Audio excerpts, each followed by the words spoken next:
پھر اللہ کہے گا لمن الملک اليوم، آج کس کی حکومت ہے؟ جواب دینے والا تو ہے ہی نہیں، پھر کہے گا للہ الواحد القہار، آج اکیلے اللہ کی حکومت۔ پھر اللہ کہے گا انی بدأت بالدنیا ولم تکن شیئا وانا الذی اعیدها، میں نے دنیا بنائی، میں نے مٹھائی، دوبارہ زندہ کر دوں گا۔ ما خلقکم ولا بعثکم الا کنفس واحدہ، تم سب کو بنانا، مارنا، اٹھانا ایسا ہی ہے جیسے ایک کو بنانا، مارنا، اٹھانا، کوئی مشکل نہیں اس شہنشاہ اعظم کے نزدیک۔ علی کل شیء قدیر، سبح للہ ما فی السماوات والارض وهو العزیز الحکیم۔ تم میزان بینک والے اسے یاد کرو نہ کرو، ساری کائنات اس کی تسبیح پڑھتی، عزت و حکمتوں والا۔ لہو ملک السماوات والارض، زمین آسمان کا بادشاہ، یحیی و یمیت، زندگی موت کے فیصلے کرنے والا۔ وهو على كل شيء قدیر، ہر چیز پر قادر۔ هو الاول والآخر والظاہر والباطن، وہ اول وہ آخر وہ ظاہر وہ باطن۔ میرے نبی نے کہا انت الاول فلیس قبلک شیء، میرے رب تو وہ اول ہے جس سے پہلے کچھ نہیں، وانت الاخر فلیس بعدک شیء، تو وہ آخر ہے جس کے بعد کچھ نہیں، وانت الظاہر فلیس فوقک شیء، تو وہ بلند ہے کہ تیرے اوپر کوئی نہیں، وانت الباطن فلیس دونک شیء، تو ایسا چھپا ہوا ہے کہ تجھ سے کوئی چیز چھپ نہیں سکتی۔ تو جو ذات یہ صفت رکھے الاول الآخر الظاہر الباطن، تو اس کا یہ دعویٰ سچا ہے، وہو بکل شیء علیم۔ یہ مت کہو ہمیں بہت پتہ ہے، یہ صرف اللہ کو پتہ ہے، یہ کہو کچھ نہیں آتا، نہیں پتا، نہیں جانتا، یہاں سے علم شروع ہوتا ہے، میں نہیں جانتا۔ تو بھائیو صرف یہ دنیا سامنے نہیں ہے ہمارے آگے، یہ دنیا ایک پزل ہے، اور پزل کے سارے ٹکڑے پورے ہوں تو تصویر مکمل ہوتی ہے۔ تو اس پزل کا سب سے بڑا ٹکڑا آخرت ہے، اس کو ہم نے نکال دیا ہوا ہے اور تصویر بنانے کی کوشش کر رہے ہیں، کیسے بنے گی؟ اور رزلٹ لینا چاہتے ہیں، کیسے آئے گا؟ آخرت اس کا مکمل ایک ٹکڑا جو اس میں جڑے گا، تب جا کے ہمارے سامنے صحیح نتیجہ آئے گا۔ اور ایک دن اللہ نے ہمیں کھڑا کرنا ہے، یوم یخرجون من الاجداث سراعا، نکلو گے تم قبروں سے، اٹھائے گا تمہارا رب تم، واقترب الوعد الحق، اور وہ وعدہ قریب آ چکا ہے، قریب آ چکا ہے۔ کچھ نکلیں گے کہیں گے یا ویلنا من بعثنا من مرقدنا، مارے گئے، یہ کس نے ہمیں قبروں سے اٹھا دیا۔ کچھ نکلیں گے کہیں گے ھذا ما وعد الرحمن وصدق المرسلون، یہی وہ دن ہے جس کا اللہ نے وعدہ کیا تھا اور نبیوں نے سچی خبر دی تھی۔ اس دن کامیابی ناکامی کے فیصلے ہو رہے ہیں۔ وجوہ یومئذ ناعمہ، کچھ چہرے بڑے تر و تازہ، لسعیہا راضیہ، اپنی محنت پہ آج صلہ پا کے بڑے خوش، مسفرہ ضاحکہ مستبشرہ، روشن چمکتے ہنستے، اندر سے خوشیاں پھوٹ رہی ہیں۔ اور کچھ چہرے ہیں خاشعہ عاملہ ناصبہ، تھکے ویران پریشان، ترہقہا قطرہ، سیاہی پہ سیاہی چڑھی ہوئی ہوگی۔ کچھ چہرے ایسے اٹھائے جائیں گے۔ اصل تو زندگی موت کے بعد شروع ہونے والی ہے، کامیابی ناکامی کے فیصلے تو وہاں ہوں گے جب سیدھے ہاتھ میں کتاب آئے گی اور الٹے ہاتھ میں کتاب آئے گی۔ سیدھے ہاتھ میں پیپر آنے کا مطلب ہے کہ کامیاب ہو گیا، کہ ہو نعرہ مارے گا، ہو اللہ نے اس کو لفظ بنا دیا، اس کے نعرے کو لفظ بنا دیا۔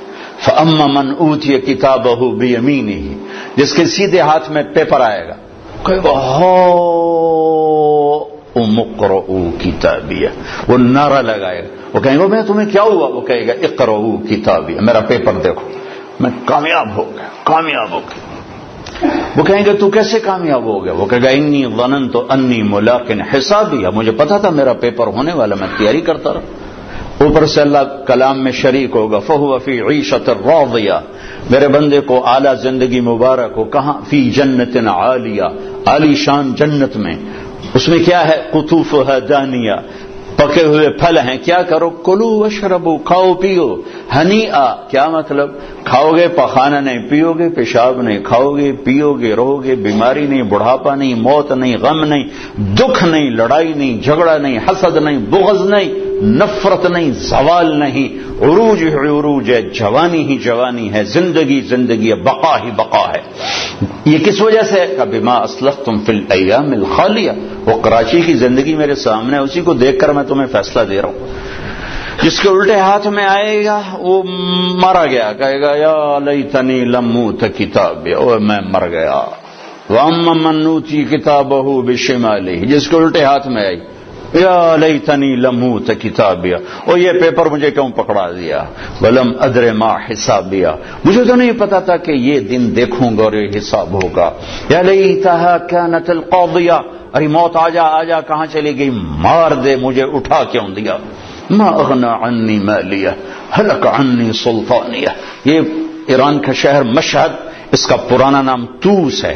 ہارون رشید جو بہت بڑا عباسی خلیفہ تھا، یہاں مرا تھا، یہیں اس کی خبر بنی تھی، تو اس کو طبیب نے کہا کہ آپ بچ نہیں سکتے، آپ کا مرض آخر تک پہنچ چکا ہے، تو اس نے اپنی میری قبر میرے سامنے کھو دی جائے، 3 بر اعظم پہ پھریرا لہرا رہا ہو اور عمر بھی 50 سال سے کم ہو، بھرپور جوانی، اور قبر سامنے کھو دی جا رہی تھی، تو قبر کے کنارے بیٹھا کہہ رہا تھا ما اغنى عني مالیہ ہلک عني سلطانیہ، آج میرا مال میرے کام نہیں آ رہا، آج میری حکومت مجھے نہیں بچا رہی۔ اگلے دن مر گیا، اپنی قبر کھدوائی اور اگلے دن مر گیا، اسی میں دفن۔ ہلک عني سلطانیہ، میری طاقت کہاں چلی گئی؟ اوپر سے اللہ کا خودو، پکڑو، اعلان ہوگا پکڑو، فغلوہ، اور جکڑو، ثم الجحیم صلوہ، ڈھونڈ دو آگ میں کباب کی طرف۔ اور جب وہ اس کو پکڑنے کے لیے آئیں گے تو یہاں کی پولیس تو ہاتھ سے پکڑ کے ہتھ کڑی لگاتی ہے، اور یہاں سے نہیں پکڑیں گے، مجھے دیکھیں یہاں سے پکڑیں گے، یہاں ہاتھ ڈالیں گے، یہاں، اور یوں کھینچیں گے تو اس کا پورا جبڑا باہر نکل جائے گا۔ وہ ایسے کلا بازیاں کھاتا ہوا گر کر کہے گا ارحمو ارحمو، رحم رحم رحم۔ وہ کہیں گے رحمان نے رحم نہیں کیا، ہم کیسے کر، ہم کیسے کر۔ اور عورتوں کو جو ناکام ہو گئے، یہ ناکام، جو عورتیں ناکام ہو گئی انہیں یہاں سے نہیں، انہیں سر کی چوٹی سے پکڑ کر یوں جھٹکا دیں گے، تو ایسے کلا بازیاں کھاتی جا کر کہیں گے رحم رحم رحم، تو وہ کہیں گے رحمان نے رحم نہیں کیا، ہم کہاں سے کر۔ اور جس کے سیدھے ہاتھ میں پیپر آئے گا تو میرا رب کہے گا جنت کا جوڑا پہنایا جائے، جنت کا تاج سجایا جائے، یلبسون ثیابا خضرا من سندس و استبرق، جنت کا ریشمی لباس پہناؤ، حلوا اساور من فضہ یحلون فیہا من اساور من ذہب، سونے چاندی کے زیور پہناؤ۔ میرے نبی نے کہا اور مردوں کے لیے سونا ریشم حرام ہے دنیا میں، عورت کے لیے حلال ہے، لیکن جنت میں اللہ مردوں کو بھی زیور پہنائے گا، تو مردوں پہ سجا ہوا زیور عورتوں کی نسبت زیادہ خوبصورت نظر آئے گا۔ تو قد ہو گیا 5 فٹ، 5.25 فٹ، 6 فٹ، 6.25، 6.5، 7، لیکن جب اللہ تعالیٰ کی طرف سے اعلان ہوگا کہ میرے بندے کو جوڑا پہناؤ، تو اب اس کا یوں کرین کی طرح قد نکلے گا ایسے، اور 130 فٹ کی ہائٹ پہ جا کے مکمل ہوگا۔ یہ تمہارے بینک کی عمارت سے بھی اوپر قد چلا جائے گا۔ آدم علیہ السلام اتنے ہی قد پہ پیدا کیے گئے تھے، ایسا گھس دے گھس دے گھس دے چھوٹے ہو گئے۔ ہمارے میراثی ہوتے ہیں نا، میراثی، تو وہ بڑے سست قوم ہوتی ہے، صرف وہ تعریف کر کے روٹی کھاتے ہیں۔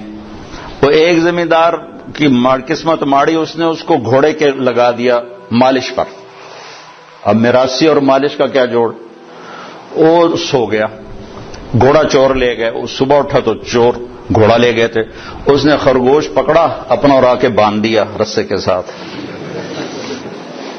تو بات زمیندار ہے کہ میرا گھوڑا کتنے ہے، کہ یہ اے کھلوتا ہے، اس کا نام مراد ہے گھوڑا ہے کہ سیوڑے، سیوڑ ہماری زبان میں خرگوش کو کہتے ہیں، گھوڑا ہے کہ سیوڑے، اگر جی گھوڑا ہے، اگر گھوڑا ہی ہو جانا جی ساری رات مالش کیتی ہے، گس دے گس دے گس دے آئے رہ گیا. تو 10-12 ہزار سال گزر کے گھستے گھستے گھستے ہمارے قد یہ رہ گئے ہیں. مرد عورت کی اصل ہائٹ 130 فٹ ہے. اللہ نے اماں کو بھی اسی قد پہ پیدا کیا تھا، حوا، اور آدم کو بھی اسی قد پہ پیدا کیا تھا. اور مردوں میں سب سے حسین آئے ہیں یوسف علیہ السلام، اور عورتوں میں سب سے حسین آئی ہیں حوا علیہ السلام. اللہ نے مردوں میں یوسف جیسا نہیں بنایا، عورتوں میں حوا جیسا کوئی نہیں بنایا. تو سارے مرد عورت جنتی 130 فٹ ہائٹ پر اللہ تعالیٰ اس کا قد پھر جنت کے جوڑے پہنائے گا، سر پہ تاج سجائے گا، اپنے نور میں سے اس کے چہرے کے پر اپنی تجلی ڈالے گا. پھر اس کے بعد نہ انہیں میک اپ کی ضرورت ہے اور نہ ان کے چہروں پر کبھی غبار آئے گا، نہ ان کو صابن کی ضرورت ہے. بس اللہ کے نور کی تجلی پڑی ہے اور اب یہ ہمیشہ کے لیے حسن بڑھتا ہی جائے گا، بڑھتا ہی جائے گا، بڑھتا ہی جائے گا، مرد کا بھی عورت کا بھی، مرد کا بھی عورت کا بھی. تو انتہا تو ادھر کو چل رہی ہے. پھر یہ سارا جنتی مجمع اکٹھا ہوگا، پھر یہ پل پار کریں گے اور آگے جنت کے دروازوں پر جائیں گے تو 8 دروازے ہوں گے، لاک ہوں گے. جہنمی جہنم کے دروازوں پر جائیں گے تو 7 دروازے اس کے جاتے کھل جائیں گے. حتی اذا جاؤها فتحت ابوابها، جائیں گے دروازے کھلیں گے، گرتے جائیں گے. جنتی سارے اکٹھے ہو جائیں گے، دروازے بند ہو جائیں گے، کوئی دروازہ کھلا نہیں. 2 چشمے ہوں گے، ایک سے پانی پیئیں گے، سینے کا کھوٹ، غصہ، بغض ختم، پیٹ کا پیشاب پخانا ختم. یہ پانی 2 کام کرے گا، سینے کو دھو دے گا عداوت سے، بغض، حسد، اور پیٹ کو دھو دے گا پیشاب پخانے سے. دوسرے سے وضو کریں گے، خود کریں گے، کوئی حکم نہیں ہوگا، حکم ختم ہو گئے، مرتا ہی حکم ختم ہو گئے. تو ان کے چہروں پر کبھی جھریاں نہیں پڑیں گی، اس کے بعد کبھی ہلکے نہیں پڑیں گے، کبھی چہرہ تھکا ہوا نظر نہیں آئے گا. ہمیں اندر کیسے جائیں؟ تو اللہ اپنے حبیب کی شان بلند کر کے دکھانا چاہتے ہیں.